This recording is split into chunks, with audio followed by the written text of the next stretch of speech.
In 1912, dinner wasn't just a meal, it was a quiet performance of pride, tradition, and social standing.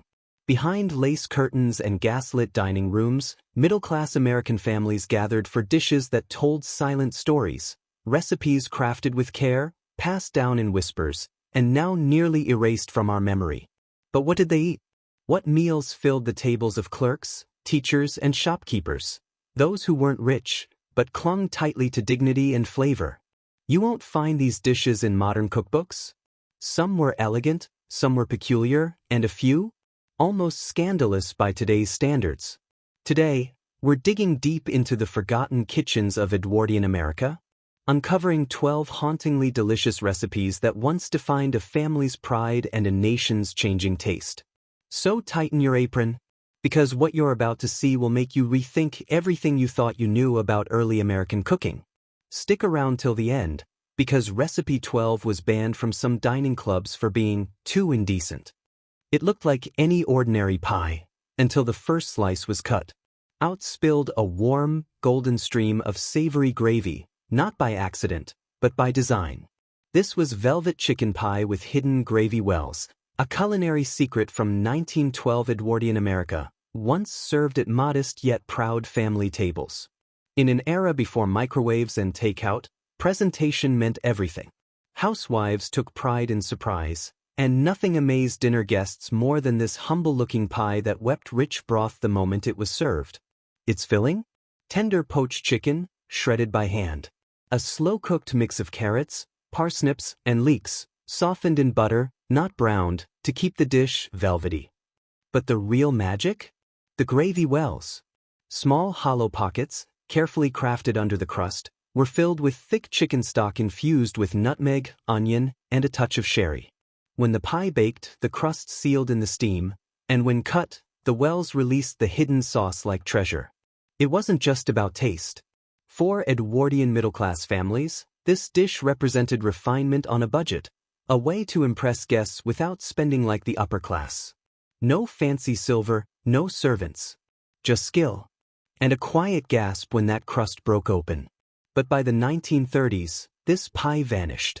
Too time-consuming, too delicate for a world rushing into the industrial age. And now, almost no one remembers it. Except, you do now. Stick with us, because up next is a recipe so odd, it was once banned from church picnics. It sounds like a dessert, but it was anything but sweet. Burnt custard roast with clove-spiked apples was a strange yet beloved centerpiece on some Edwardian dinner tables. A bold fusion of savory and sweet that blurred the lines between coarse and tradition. In 1912, the American middle class was experimenting. Imported spices became affordable. French techniques were admired. And creativity? That was currency in the kitchen. This dish started with a rolled beef roast, often a less expensive cut, marinated in cream, black pepper, and egg yolks. As it baked, it was basted with a thin custard mixture, layer after layer, until the outer surface browned and caramelized into a golden, almost burnt shell. Not burnt as in ruined, but burnt like crème brûlée, kissed by the flame, hardened to a glossy crust. Then came the shock.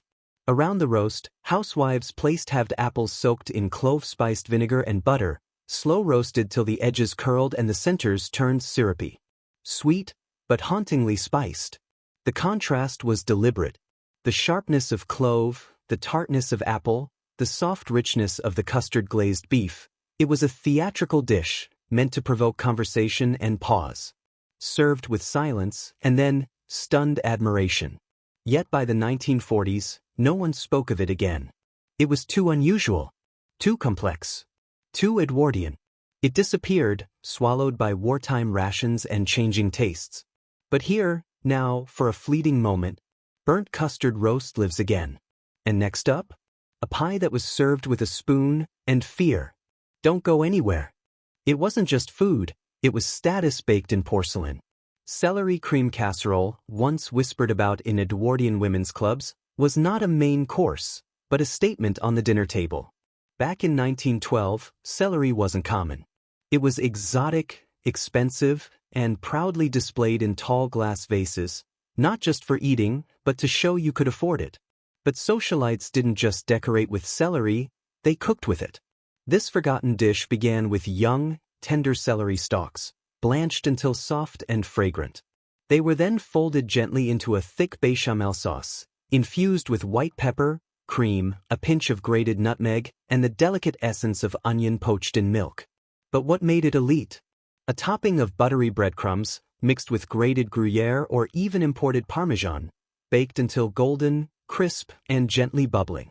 It was served on the side, never as the star, but always placed closest to the most important guest. Its nickname? The socialite side dish.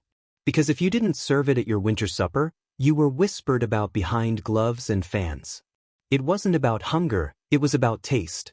And celery, once trimmed and creamed, was as fashionable as a silk sash or a piano recital. But as celery became common, the dish fell from grace. By the late 1920s, it was dismissed as old-fashioned, even tacky. And now, almost no one remembers this once prized casserole. Except you, right now. Next, we explore a dish so rustic yet refined, it was once cooked in a newspaper. Curious? Stay with us. It came to the table steaming, ink-stained, sweet-smelling, and wrapped in yesterday's headlines. This was no ordinary ham. This was Sunday ham wrapped in newspaper and glazed with molasses, a dish born out of thrift, creativity, and Edwardian-era know-how. In 1912, the American middle class didn't waste a thing, not money, not ingredients, and certainly not old newspapers. On Sunday mornings, families would take a modest smoked ham, often bone-in, and coat it in a sticky glaze made from molasses, dry mustard, cider vinegar, and ground clove. But instead of foil or fancy cookware, the ham was wrapped tightly in several layers of damp newspaper, yes, newspaper, and then baked in a low oven for hours. The result? The paper sealed in moisture like parchment. The molasses glaze caramelized beneath the wrapping. And when the package was finally torn open, the ham emerged glistening, deeply infused with flavor, and falling apart at the bone. Children loved the ceremony of unwrapping it, like opening a savory gift. Fathers carved it slowly, with quiet pride. And mothers knew it was one of the few dishes that could make a modest household feel momentarily rich. Why newspaper? Because parchment was expensive. Because working families had to adapt. Because they made magic with what they had. And perhaps, because cooking with newspaper made the moment feel secret, like the flavor was being hidden from the outside world, just for them. Today, the method is nearly forgotten. No chef would dare wrap food in inked paper. But back then, this was a Sunday masterpiece. And coming up? A seafood dish so delicate, it was served in puff pastry and meant only for respectable company. You want to see this? It didn't look like much. Just a pale, bubbling porridge. But to the gentlemen of 1912 Edwardian America, it was a quiet indulgence, whispered about in smoking rooms and late-night supper clubs. They called it oyster mush, but this wasn't peasant food. This was a dish of wealth disguised in simplicity, laced with sherry and served steaming from silver pots. It began with a base of stone-ground cornmeal, simmered slowly in whole milk and cream until thick, soft, and almost pudding-like. Then, fresh briny oysters, pulled straight from cold Atlantic waters, were folded into the mush, their juices soaking into the grains. And just before serving, a generous splash of dry sherry was stirred in, along with a pinch of white pepper and ground mace. The result? A silky, sea-scented porridge with a warm, spiced bite, a dish that sipped like a memory. It was known as a gentleman's delight, not because women didn't eat it, but because it was often served after hours, in private clubs or quiet corners of city homes. A soft, comforting end to a hard day. Or the beginning of a forbidden evening. It wasn't flashy. It wasn't photographed. But for men who didn't talk about their feelings, oyster mush was their therapy. By the mid-20th century, it vanished, dismissed as old man food, or replaced by flashier hors d'oeuvres. But in 1912, it was status. It was subtlety. It was a luxury hidden in a bowl of mush. Coming up next, a beef dish with a crispy collar and mustard dust, a forgotten technique that once made cheap cuts taste like royalty. They called it the butcher's revenge. A dish so clever, It turned one of the least desirable cuts into something you'd serve to guests with pride. Introducing crisped beef collars with mustard dust, a now-vanished Edwardian-era classic that was loud in flavor but silent in history. In 1912, middle-class American families didn't waste meat. They learned to use everything, including the collar, a tough, sinewy part of the cow's shoulder and neck that most upper-class homes rejected. But where others saw scraps, resourceful housewives saw potential. First, the beef collar was brined overnight in vinegar, bay leaves, and cloves, to break down the fibers and infuse it with deep, savory aroma. Then came the genius move. The meat was parboiled, dried completely, and seared until the edges crisped into dark, meaty lace, almost like crackling but beef. And the final flourish? A dusting of dry ground mustard mixed with horseradish powder and salt, scattered over the collar as it rested, seeping into every crispy groove. It hit the tongue like fire and smoke. Bold, bitter, rich, all from a cut that butchers used to toss aside. This was working-class culinary alchemy. No fancy sauces. No expensive garnishes. Just technique, time, and a whisper of heat. Today, beef collar barely registers in cookbooks. It's ground down, forgotten, or trimmed away. But in 1912, it was proof that even the humblest cuts could wear a crown. And coming up next, a dish made from sour milk and floating dumplings, soft, strange, and once considered a dinner table delicacy. It started with milk that had gone bad. But in 1912, that wasn't a disaster. It was the beginning of dinner. Introducing sour milk dumplings in brown butter broth, a forgotten Edwardian recipe that turned waste into warmth. In an era before refrigeration, milk soured quickly. But instead of throwing it away, clever home cooks used it to make light, tangy dumplings, soft on the inside, with just enough acidity to stand out. The dough was simple: flour, baking soda, a pinch of salt, and sour milk. Rolled into rough little balls, they were dropped, not in water, but into hot brown butter broth. That broth was the real secret. It began with butter melted until it browned and crackled, releasing a deep, nutty aroma. Then came ladles of vegetable stock, a splash of vinegar, and fresh herbs like dill or thyme. The result? A broth that shimmered with richness, yet carried the sharpness needed to balance the dumplings perfectly. It was strange. It was sour. It was beautiful. Families would serve this in wide bowls, with the broth spooned over the dumplings, letting it soak in like sauce on cake. It wasn't just frugal. It was deeply comforting. A dish that made you feel like someone cared, even if the pantry was almost empty. But as store-bought cream and instant mixes replaced old tricks, this dish vanished. Too humble. Too weird. Too forgotten. But once, in 1912, it was a midweek miracle for families who had more love than luxury. They looked like pastries, smelled like dessert, and then, the first bite confused everything. This was marmalade meat cakes, a strange but once sophisticated treat from 1912 Edwardian America, and yes, it was served with tea, not dinner. In an era obsessed with refinement and surprise, this dish was designed to fool the eye and challenge the palate. A cross between a savory biscuit and a tea cake, these golden little rounds were filled with, wait for it, spiced ground veal or pork, sweetened with orange marmalade, cloves, and a hint of ginger. The meat was cooked slowly until tender, then cooled and folded into a batter made from lard, flour, and beaten egg, a dough more pastry than patty. Shaped into tiny rounds and brushed with marmalade glaze, they were baked until glossy, golden, and fragrant. Guests were always caught off guard.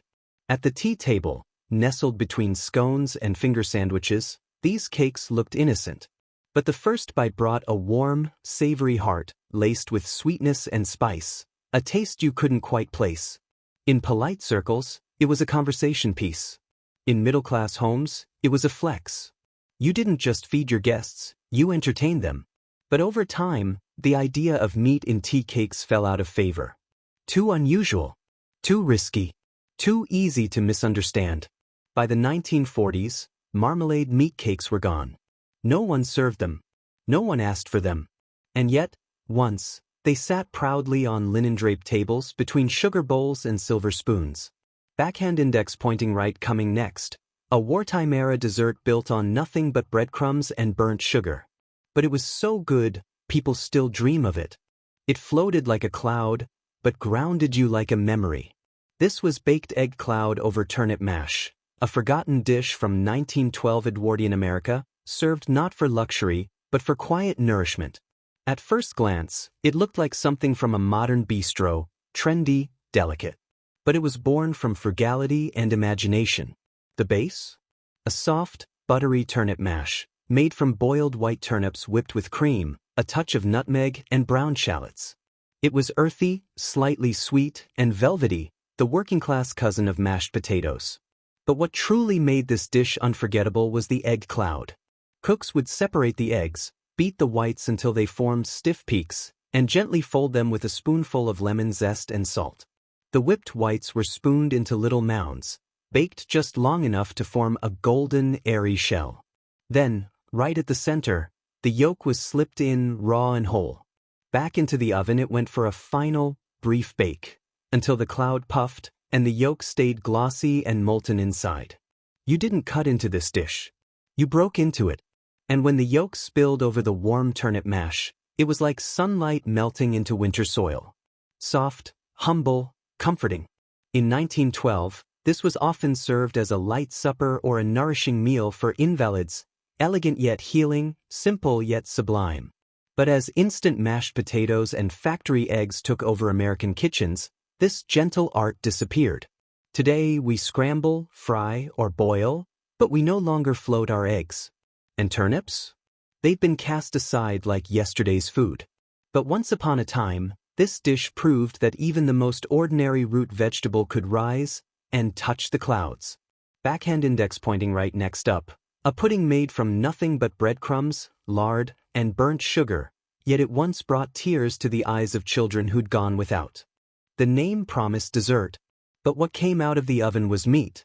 Spiced, steaming, and wrapped in breadcrumb silk. This was ginger chicken pudding, one of the most misleading and most misunderstood dishes of Edwardian-era America, circa 1912. There was no sugar, no custard, no sweetness, except for the faint floral burn of ground ginger. At a time when the middle class had to stretch their poultry and impress guests with modest means, this dish became a secret weapon. It began with poached chicken, finely shredded and folded into a mixture of stale breadcrumbs, whipped eggs, suet or lard, and a generous blend of ginger, savory, white pepper, and thyme. The batter, yes, batter, was poured into a cloth-lined pudding mold, steamed slowly for hours until it firmed into a sliceable, moist cake. What emerged looked like a dessert, but smelled like a Sunday roast. Sliced and served with hot pan gravy or even mustard sauce, it was often brought out at ladies' luncheons and small family gatherings. A way to say, we still have something special, even when meat was scarce and dessert was just a dream. The ginger wasn't for sweetness, it was for warmth. For digestion. For a surprise. But over time, the name doomed it. People expected cake and got poultry. By the 1940s, it was mocked, misfiled, and forgotten. But if you'd sat at a modest table in 1912, surrounded by real linen, flickering gaslight, and the smell of baked poultry in the air, you'd know. This pudding was never meant to fool you. It was meant to feed you gently, with history in every bite. And that was just one of the forgotten dishes from a time when elegance didn't come from money, it came from making the most of what you had. If you felt even one memory stir, hit subscribe. Because these recipes aren't just food, they're echoes. And together, we're bringing them back to the table. They said it was just cabbage, but it floated like pride on a plate. This is the forgotten cabbage soufflé, straight from a 1912 boarding house cookbook, where the food had to stretch, but still rise. In the early 20th century, boarding houses were the backbone of middle-class life, housing teachers, traveling salesmen, widows, and workers under one roof. Kitchens were tight, budgets tighter, and recipes had to feed many, while still offering a touch of elegance. Enter the cabbage soufflé. It used no meat, no cheese, just boiled cabbage, beaten eggs, and a whisper of spice. The cabbage was shredded, boiled until tender, then drained and squeezed bone dry. It was folded into a custard made of egg yolks, mustard powder, salt, a dash of cream, and just the barest pinch of grated nutmeg. Then came the magic. Egg whites were whipped into stiff peaks and folded in gently, transforming this humble mix into a soft, airy batter. It was poured into greased ramekins or a single tin mold and baked until golden, puffed, and steaming. When it came to the table, often on mismatched china, the smell was comforting, earthy. But the texture? Light as memory. It gave boarders, often lonely between homes, between jobs, something to look forward to. Something warm. Something cared for. And yet, no one speaks of it now. Cabbage is overlooked. Soufflés are seen as fussy. And boarding houses? Vanished like steam off the stovetop. But once, this dish was dignity served with a spoon. A reminder that even in shared rooms and rented beds, people still deserved something beautiful. And coming up next, a creamy seafood pie baked inside a coffee cup. Yes, really, and reserved only for the most proper of company.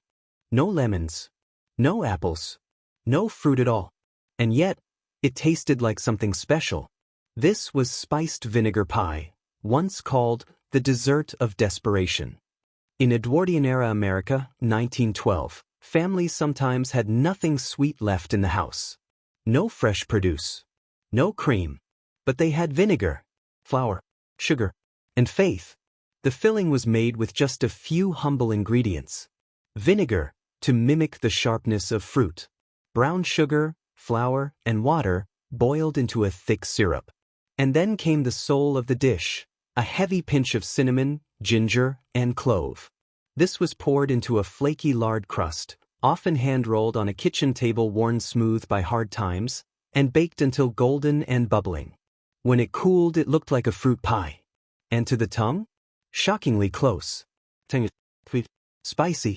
Full of warmth and illusion. This pie was more than dessert. It was a message. That even when there was nothing, there could still be something to share. Mothers baked it in silence. Children ate it with wide eyes, never knowing the truth. And guests at boarding houses or church socials would nod in approval, never guessing there wasn't a single apple in the pan. But today, it's forgotten. Because we don't talk about the hard times. We don't bake from memory anymore. But maybe we should. Because behind every one of these 12 recipes is a story. A struggle. A home that refused to give up. If you felt even one flicker of memory, if even one recipe made you wonder, why did we stop cooking like this? Then hit subscribe. Because these aren't just meals. They're the voices of those who cooked with heart when they had nothing else. Together, we're bringing them back, one forgotten bite at a time.